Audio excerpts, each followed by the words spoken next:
السلام علیکم۔ بسم اللہ الرحمن الرحیم۔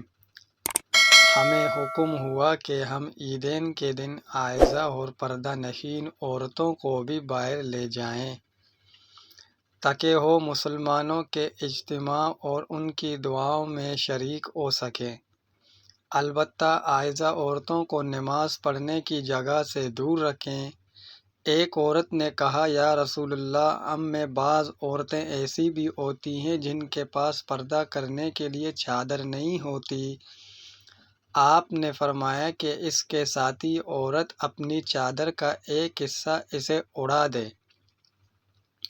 اور عبداللہ بن رجا نے کہا، ہم سے عمران قطان نے بیان کیا، کہا ہم سے محمد بن سیرین نے کہا، ہم سے ام عطیہ نے، میں نے ان حضرت صلی اللہ علیہ وسلم سے سنا اور یہی حدیث بیان کی۔ اللہ تعالیٰ نے پہلے نماز میں 2 رکعت فرض کی تھی، سفر میں بھی اور احکامات کی حالت میں بھی۔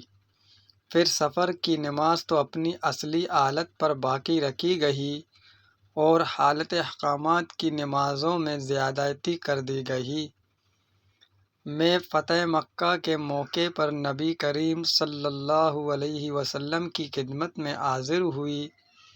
میں نے دیکھا کہ آپ غسل کر رہے ہیں اور آپ کی صاحبزادی فاطمہ رضی اللہ تعالی عنہا پردہ کیے ہوئے ہیں۔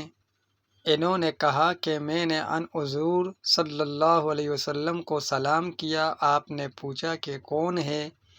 میں نے بتایا کہ ام ہانی بنت ابی طالب ہوں۔ آپ نے فرمایا، اچھی آئی ہو ام ہانی۔ پھر جب آپ نہانے سے فارغ ہو گئے تو اٹھے اور 8 رکعت نماز پڑھی، ایک ہی کپڑے میں لپیٹ کر۔ جب آپ نماز پڑھ چکے تو میں نے عرض کی کہ یا رسول اللہ، میری ماں کے بیٹے حضرت علی بن ابی طالب کا دعویٰ ہے کہ وہ ایک شخص کو ضرور قتل کرے گا، حالانکہ میں نے اسے پناہ دے رکھی ہے۔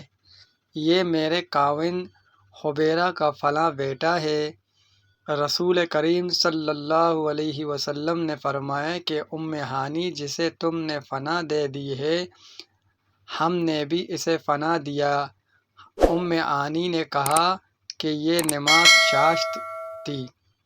دوستو، اگر ویڈیو اچھی لگی تو ویڈیو کو لائک کریں، چینل پر نیو ہے تو پلیز کائنڈلی چینل کو سبسکرائب کر لیں۔